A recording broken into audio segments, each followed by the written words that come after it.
Hello, welcome to the Superhero Show. I'm Daniel and this is Chris. Now, we're kind of reeling from the news that Tom Hardy has left the Suicide Squad. And it seems at the moment that Jake Gyllenhaal is the front runner. Yeah. He's the favourite. But we're going to go through 6 suggestions for actors that we think we could play the role of Rick Flag. Now, we're filming this in advance, so it's very likely none of this will make any sense. Well, I guess if Jake Gyllenhaal's given the part overnight, Yeah. or someone else is announced. But anyway, just a bit of fun, isn't it, Chris? Yeah, well, first, I'm pretty sad that Tom Hardy's leaving, because that was one of the most exciting things about Suicide Squad, was having one of the best actors on the planet, you know, play a superhero/villain. Yeah. Because I guess he's played a super villain before, but we couldn't hear much of what he said, and we couldn't see him. So it would be cool. I just wanted Tom Hardy to lead You wanted this. an audible Tom Hardy. Yeah. Yeah, because he is like the ultimate tough guy. The ultimate big screen tough guy at the moment of his kind of generation. So what do you think about Jake Gyllenhaal potentially stepping into his shoes? I think another great actor of similar age. Yeah. I think he has played kind of, you know, he's flirted in the past with serious roles and also these more kind of action roles, you know, Prince of Persia and so on. But he's never really had that big hit. Well, he's played a soldier as well in Jarhead. Yeah. And he was Prisoners. He was pretty tough in that, but I don't think he's a like-for-like swap with Tom Hardy. No. I don't think he can do what Hardy can do. Yeah. He's no worse an actor. You know, Nightcrawler was amazing. He's a fantastic actor, yeah. As this grizzled tough guy, this kind of... Because you're looking for this character, Rick Flag. He's like the Suicide Squad. He's like their version of Lee Marvin for the Dirty Dozen. You know, a really tough guy that all these criminals and really bad men and women would kind of follow into battle. And they're few and far between people that can do that. You know, like I said, Lee Marvin, Charles Bronson was one of those guys, maybe Jimmy Kahn, but they don't grow on trees, these No, it's a unique set of skills as an actor. Yeah, so we're going to come up with a few anyway, if Gyllenhaal doesn't end up doing it. Am I doing the first one? Yes, you are. Okay. And this would probably be my pick, actually. Okay. Ryan Gosling, who I think we need to see in a superhero movie sooner or later. But he's not done a huge amount of these kind of roles, actually. But I think the evidence of him in kind of Drive and The Place Beyond the Pines, I think he'd be totally believable as kind of a leader, as a tough guy, as someone that you wouldn't mess with, as someone that you'd listen to. I could see him fulfilling that role. And, you know, some of the actors that they've already cast will be older than him. I could see him being able to sort of tell older guys as well as younger guys what to do. Bring them into step. Yeah. And he's a bloody good actor as well. He's a really good actor. Although, he's working behind the camera these days. He's doing less movie roles. But it'd be great to see him in one of these big movies. Yeah, he doesn't seem interested in the superhero universe, does he? He's I think he takes himself quite seriously. Yeah, he's up for more serious kind of fare. But, yeah, well, interesting Gosling? I'm interested in Gosling. I think I'm going to open with my favourite. Yeah. My favourite is Charlie Hunnam. Obviously, people might know him very well from Sons of Anarchy. Yeah.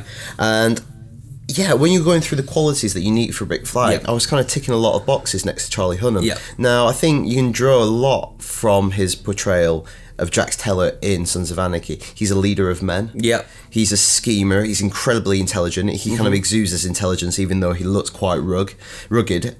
He's a tough guy in that show. Yeah. You wouldn't mess with him. So I think he has a lot of those qualities. Yeah. He didn't convince me as a football hooligan a few years ago. What was that in? Green Street. Well, but we won't judge him on that.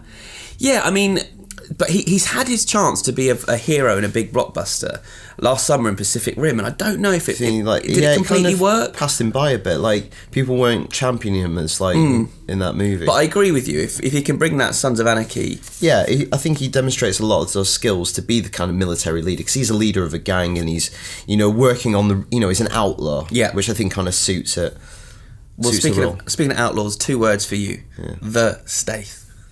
Wow, you've gone there. Now, would that be a comical piece of casting, or I mean, the guy proves it time and time again that he's probably the biggest action star on the planet right now. If you look at all his career the last 20 years, you know, from Transporter to Snatch to The Expendables, now he's the villain in Fast and Furious. No one messes with Statham. And I think he's got the charisma that could put him at the centre of this movie, because he's also quite likeable. Whether he's playing a goodie or a baddie, you normally quite like Statham. I imagine in Fast and Furious, you're going to really like the villain in that movie because it's him. He's almost like a man out of time. Like, he should have been there alongside Schwarzenegger and Stallone in the heyday of the action hero. Yeah. Or would it be a bit of a cliche having him lead the lead the Suicide Squad, especially as he's semi-led the Expendables? And you've got, see who he's lining up alongside. Will Smith's a great actor. Jared Leto just won an Oscar. Yeah. I don't know. I think maybe he'll be a little bit outgunned on the acting front. Hasn't got the acting chops. Yeah. They haven't got the action chops. It's a very good point, well made. So my next choice is, I'm doing this based on other roles too much, but this next choice is Damian Lewis, who obviously British actor, well known now for Homeland, his role in Homeland. And so I'm picking him because he's kind of a militaristic type, but also kind of maybe playing on the wrong side of the law again. You're not too convinced by this selection, maybe? Not sure, but I guess he came to our attention in Band of Brothers. Yeah. And that, isn't far off the Suicide Squad. That was a battalion, following them throughout the war, and he was kind of the leader of that battalion. So in that respect, I could see it, but yeah, I just wonder if it'd be... Again, maybe the action chops I'm kind of worried about, I think. Yeah, these guys can learn that. I don't know. Will he be lost with all those movie stars around him? Yeah. I don't know. No, I think I don't know if Homeland. He's a very charismatic guy, Damian Lewis. Yeah. Now, if you watch him in Britain, he frequently hosts "Have I Got News for You?" Yeah. And he's a really smart, funny, witty guy. Yeah. And I don't think Homeland really allows him to demonstrate that. So I think something like this kind of role, he could probably have a lot more fun with it. Yep. Agreed. My final choice is someone a bit out of left field, but it's Bobby Cannavale, who I first saw in the first film I saw him in was The Station Agent, and recently he had quite big roles in Chef and Blue Jasmine. But the reason I'm going for him is his performance in the last but one series of Boardwalk Empire, where he played a psychotic gangster called Jip Brazzetti, and he went a bit too far. But he blew everyone off the screen. Really, it was just this big physical animal of a man, super tough, but quite charismatic. Like he'd make you laugh, kind of like almost like Tommy from Joe Pesci in Goodfellas. Quite uncomfortable. Yeah, but like he's a guy that you would not mess with. He was just a brute, and I think like if they if they weren't going for someone with a huge amount of star power but that could command the screen, I think he'd be a really, really good choice and a bit of an unusual one. Great. He sounds really good. Yeah.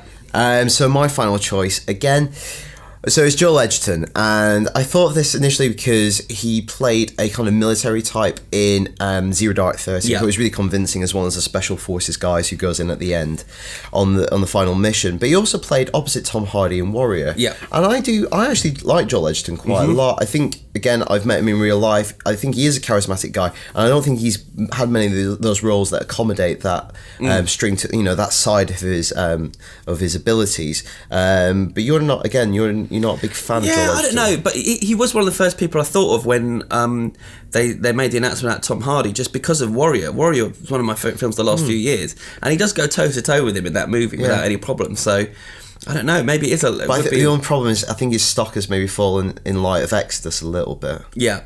So we haven't really gone out on high there. No.